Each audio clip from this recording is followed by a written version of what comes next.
there are strengths that come with ADHD that I think, maybe other brains may not have. So I think it's just looking at it from a balanced perspective of, yes, there are these challenges. Yes, we're always trying our best and doing the best we can. And also here are some of these strengths that we have, which, if we can foster these in our kids and make it okay to have different working brains, I just want to make sure that that kids understand that about their brains. It's not all bad. It's not all that laundry list of challenges. They're there, and I never want to sugarcoat that at all. But it's also, there's so many good things that if we can harness as parents, I really want that to be our role, is to harness these strengths that the kids have to kind of help them, wherever they go in their careers or whatever they do when they grow up. I think that's what I'd love to foster. Welcome to the ADHD Families Podcast. I'm your host, Sharon Collin, an award-winning credentialed ADHD coach and consultant and mama and wife to a very ADHD family. I am seriously obsessed with making life easier for people with ADHD and those that support them. My business, The Functional Family, provides life-changing support and strategies for ADHD. I particularly love anything that saves time, decreases conflict, and creates space for fun. Do you want a life with your beautiful family that is more functional, fun, and full of joy? Let's explore together the wonderful and sometimes wacky world of family life with ADHD in the mix. Welcome to another episode of the ADHD Families Podcast. I am so happy you are here. Today, I am interviewing the awesome Ellie Both. Now, she has written a book called A Kids Book About ADHD. This is about helping our kids aged about 5 to 9 understand ADHD, understand the challenges, but also the strengths. It is a beautiful book that journeys us through Ellie's own experience and how her brain works and empowers kids to do the same. Ellie was diagnosed in her early 40s. It was a late diagnosis, and it led to her developing a real compassion and understanding for how her brain works and using her ADHD strengths to her advantage. Diagnosed with ADHD in her early 40s, Ellie has transformed her personal journey into a source of empowerment, not only for herself, but for young minds grappling with similar experiences. Her book aims to redefine ADHD for young readers, encouraging them to see ADHD not as a hindrance, but as a superpower that provides them with a unique way to see the world and existing in it. Ellie is also a self-professed green geek and the founder of Bright Green, a sustainability consultancy based in Singapore. In this chat, we talk about Ellie's journey, about what led her to write the book, what happened after she was diagnosed with ADHD, and what she recommends for parents that have kids with ADHD. I can't wait for you to hear this chat. Let's get to it. Welcome, Ellie. I am so excited to have you on the podcast today. Thanks, Sharon. Very happy to be here. So tell me a little bit about what you do. So I'm a sustainability consultant. I work for myself. I'm an Aussie mum of 2 boys, and I'm based in Singapore. So I do a lot of things, and I've also just recently written my first book, A Kids Book About ADHD. Now, I know that a lot of our beautiful listeners and the people inside our support group on Facebook, they are crying out for books to help their children navigate ADHD and, written in a way that they can absorb. But before we get into that, because I know I'll get excited about that bit, I want to start a little bit about your ADHD journey. Can you tell us a little bit about what it was like for you growing up with ADHD? Yeah, sure. So I think, growing up, I think I found certain things challenging that other people found really easy, and vice versa. I found some things really easy that other people found challenging. So I think at the time I knew that there was something a bit different about my brain, but I wasn't really sure what that was all about. I think if you look back to my school reports, which I did as part of the assessment process, a few years ago now, the school reports were, smart kid, has to stop talking in class and bothering her classmates. Like, it was very much like I needed to connect with people and talk to people. And I tried really hard to sit and listen, but my brain was just going, 100 miles an hour and wanted to be somewhere else. Or I was just on a completely different planet or off with the fairies, head in the clouds, all those things I used to hear a lot of as a kid as well. And how did you go, or what made you seek a formal diagnosis? I think probably a story that a lot of late diagnosis parents would be familiar with, which is that one of my kids was showing signs of what I thought could be ADHD related. So I decided to, have a look at an online checklist. I was working through that checklist, and there was just like this aha moment for me, which was every single thing on this list is resonating with me. So it probably wasn't a surprise. Like as I was doing it, I was thinking, oh my gosh, of course this makes sense to me. It's a bit of an emotional thing, right? And then, interestingly enough, didn't go down the diagnosis or the assessment and diagnosis process with my kid for a while. He was quite young at the time. But we are going through that process with him now, interestingly enough, which is, a lot of the parents, as you say, in your support group will have been through this. It's not an easy time. It is quite a challenge. We don't know what's going to come out of that and how that might change things for our family. I want to do it for him to provide that support, I guess, that I didn't have, if that's sort of where it leads. But I think, for me, I was looking at this checklist thinking, oh, I've got a lot of this stuff. And for me, it was just really important to go through that assessment process. I think a lot of people, at this age would have gone, look, I've had a good career in the corporate world. I've started my own business. I know myself really well. But there was just something that, became, especially during COVID and all of the lockdown, we had a long lockdown here in Singapore on and off. And I think that was a very challenging time for me. And so when I was looking at all of these things, I thought, I just want to go and talk to someone about it to see, if that's something that resonates with me. And I thought, you know what, it's not necessarily for the medication. It's not necessarily to like have the stamp, but I just kind of wanted to talk about it. And going through the process was just like really a game changer for me. I'm so glad I did it. I would never look back, never regret anything about doing that. So it was also a very positive process. Like I get that I was privileged in the support that I've got here, from a medical perspective as well. And it was all very smooth and everything was very accessible for me. So I know that that's not the case for everybody. But I was, at the end of a, month or so process, I had a diagnosis and, some really good medical care. So I know I was lucky for that. But I think having that diagnosis was just like another aha moment. And I was so relieved. I think on that day, I just burst into tears. Like it was, again, such an emotional thing for me. I was like, oh my God, that's what it is. Like everything just, so many things made sense. That's why that's hard. That's why this is easy. That's why this has been challenging. That's why I can't sit in an open plan office at work to save myself. Like there are all these things. I'm like, oh, that just all makes complete sense now. It's not a character flaw that I can't switch my brain into that gear sometimes. It's this way my brain works, and that's totally cool. And I think it was thinking that it's totally cool was a new thing for me. Before it was like, oh, come on, man. Like, why can't you just do this thing? Like, just sit down and do it.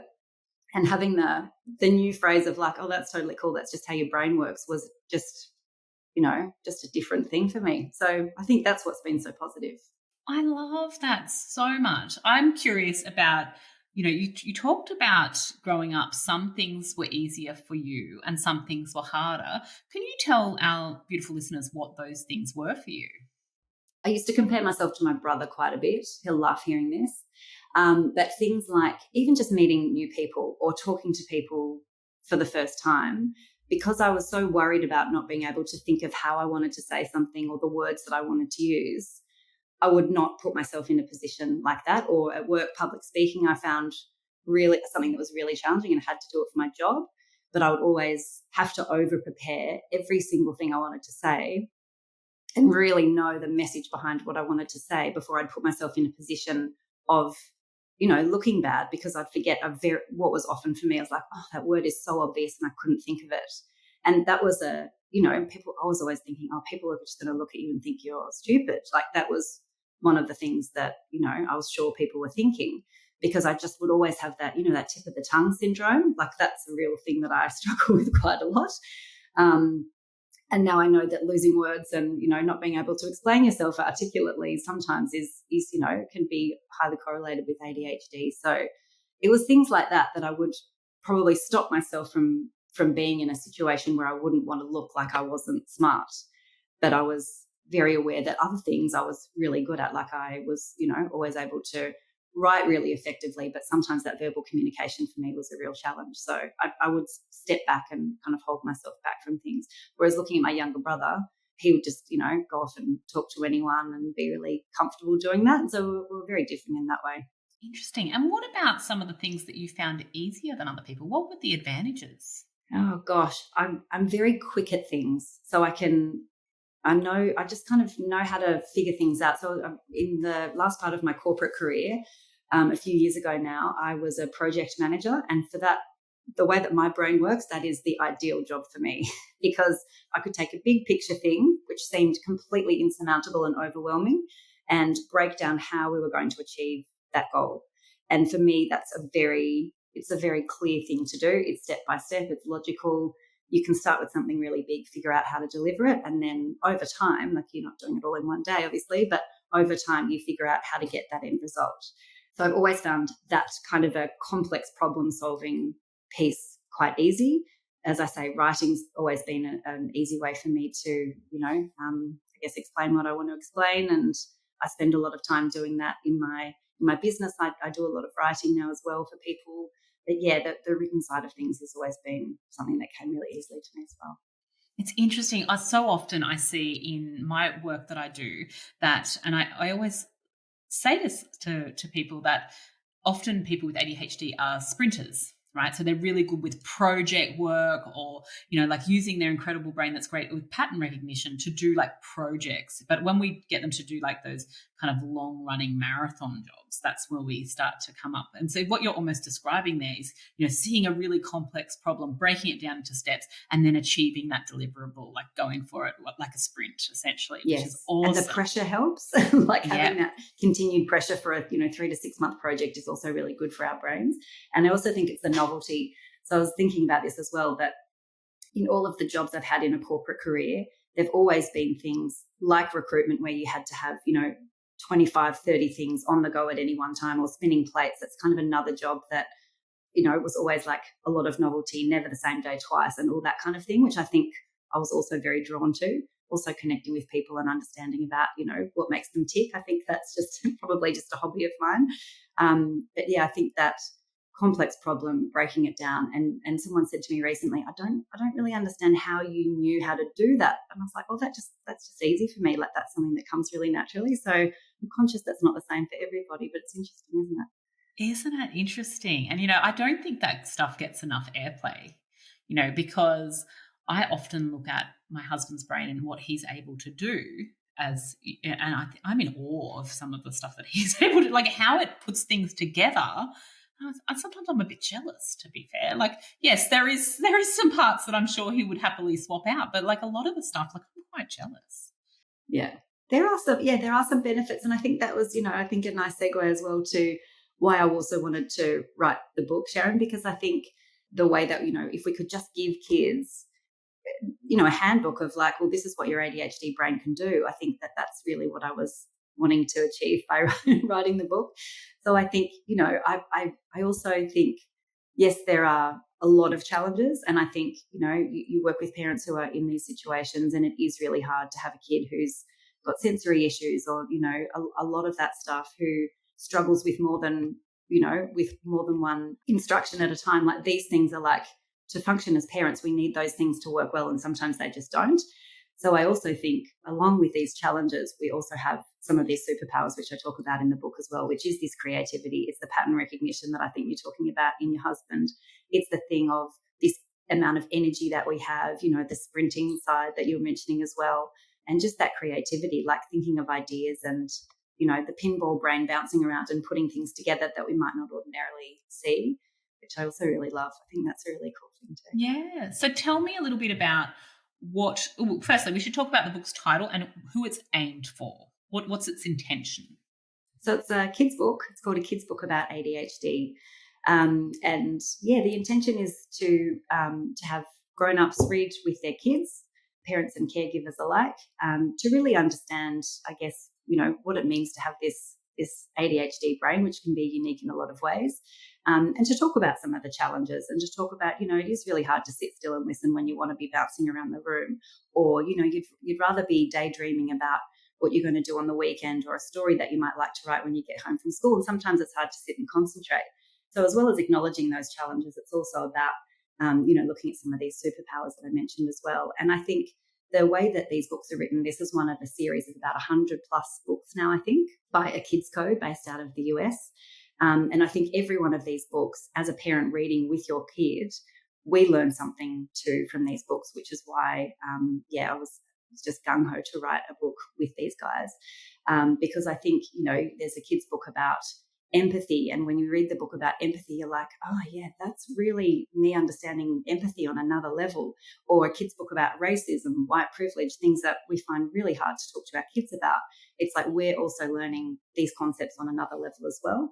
So I think with my book and with the ADHD side of things, I really wanted to, I guess, explain to parents and caregivers that sometimes the kids are doing the best they can. And, sometimes I know from experience that, my brain, I want to really try and wrangle and wrestle and get it to do what I know it's supposed to do. And sometimes that's really challenging for me. So I think it's just, I guess, accepting things the way that they are, not trying to fit a square peg in a round hole, but just to really kind of go with the flow of it. And I know that's easier said than done. I completely get that. But it's, I think just giving that level of understanding and empathy that, all of us with ADHD are genuinely trying our best most of the time, and it's not always that easy. So I think that's really why I wanted to write the book and what I wanted to impart. So in your book, you talk about a strength-based approach, or you operate on a strength-based approach. What does that mean to you?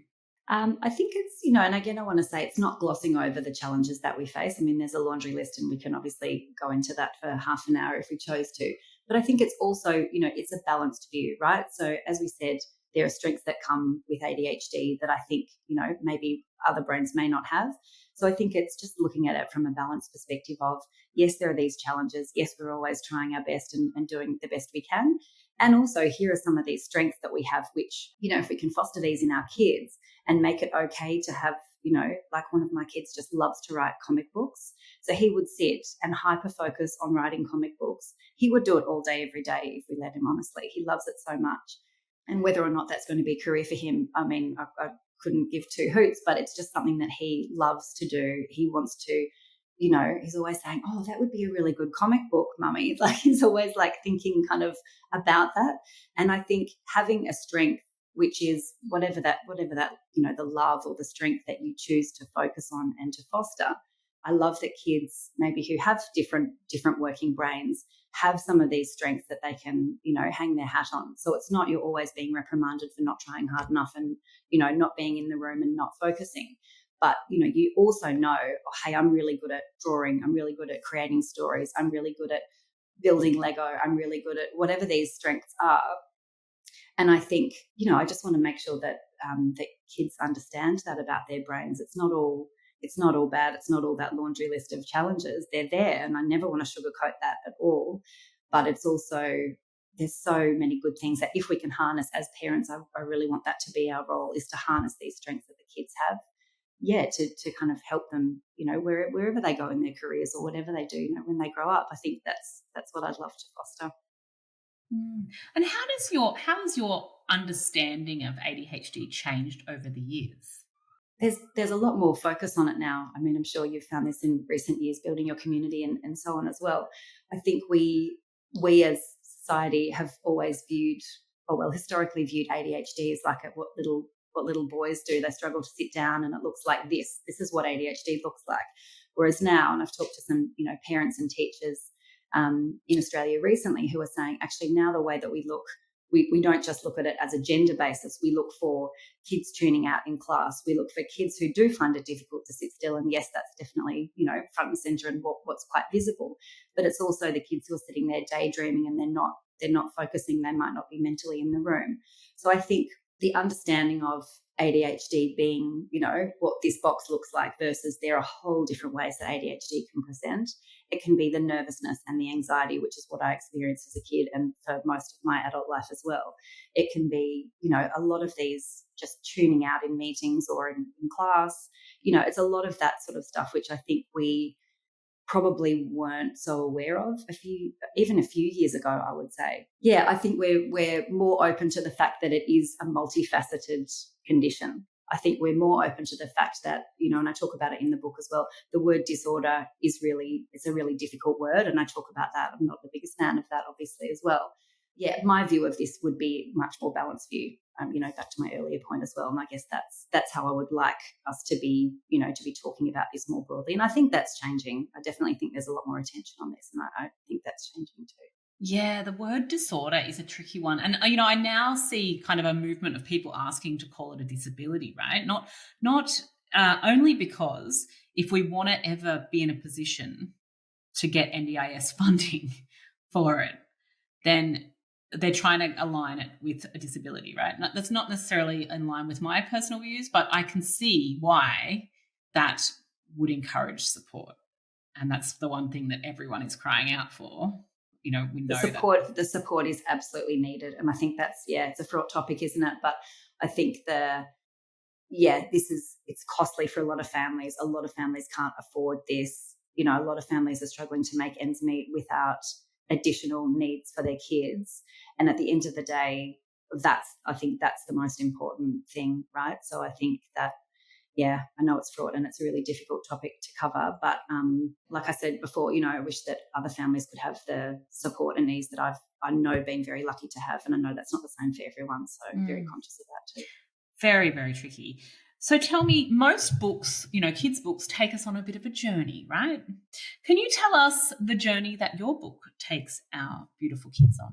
Sure. Well, it's very personal, actually. So it's my story and all written from my point of view, and talking about the way that my brain works. And what I wanted to kind of share and some of the feedback that I've had from, parents messaging me and saying, my son kept saying, "Oh, mummy, that's me." Like in every page of the book, he would say, "Oh, I do that. Oh, I do this. This is me." And another kid saying, "Oh, Ellie really knows me so well." This kid that I don't know at all, but she really knows me so well. So I think the journey, back to your question, is, for me to kind of describe and explain some of the things that I've struggled with, in the hope that will, make kids feel okay if they're struggling with similar things. So it's not a story as such. It's not a, central character has an adventure, but it's more, sharing some of the experiences and some of the challenges with emotional regulation, which I know I've listened to a couple of your episodes and that you've talked about a lot, and I think it's a really important component of it as well. It goes through in the book the things that we tend to struggle with, and then it goes through some of those strengths that we talked about before as well. So that's really, they're the things that I really wanted to touch on in the book. And when a child closes the book and the parents are reading it to them, what do you want them to walk away feeling? That they've figured out what their superpower is, that they've figured out that this doesn't just have to be that stamp on the paper, which is you've got this thing that now you have to deal with it. Like, yes, there are the challenges, and also there are these really cool sides. We've just got to figure out how to get into those. How do we tap into those cool bits that you've got? How do we foster, you've got this special interest in whatever it is that you love. How do we help you make time in your day to draw, make time in your day to play soccer for an hour and a half because that's the thing that you really love, to make time in your day to, to foster your creativity in some way that you really want to do, or connect with your friends, or, make up games, or whatever it is that you love to do. So I think walking away with, and there are questions at the back of the book, which I hope parents will, will talk through with the kids as well, to say, like, what is your superpower? What's that one thing that lights you up inside that makes you really happy, and that you practice and practice and you're really good at it, it makes you happy. So I think that's the real thing for me that I wanted to share. Beautiful, beautiful. Now, if people want to find you, how can they find you?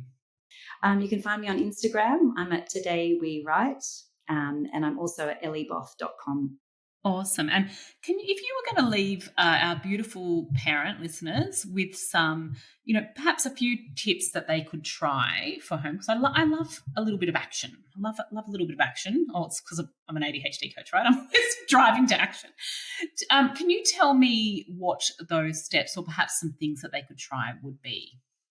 Yeah, sure. I think one, it's not an easy one, but I think accepting the way that things are, accepting that you've got this kid with a Ferrari brain and bicycle brakes, or how we might talk about it. That's I think the first thing, and it's not always easy, and lived through it too. The second thing I think is just figuring out what is their superpower, what's really that thing that they love to do, and then thirdly, just how do we help to foster that. So I think as a parent, if we can do those three things, and the challenges will be there, there's no sugarcoating here, but how do we help them feel, gain that self-confidence and self-esteem from the things that they love and that their brains are really good at, and how do we foster that? Love that. They're beautiful takeaways. Well, thank you so much for your time today, Ellie. That was a really lovely thing, and I can't wait to read your book and share it with our gorgeous community. I'm sure it is much needed. Thank you so much. Thanks for having me, Sharon. It was lovely to chat to you. Thank you for listening to this episode of the ADHD Families Podcast. If you loved it, please share it on your socials. I want this to start a conversation about ADHD. If you want to make this mum do a little happy dance, please leave a review on iTunes. If you would like to know more about what we do, check out thefunctionalfamily.com.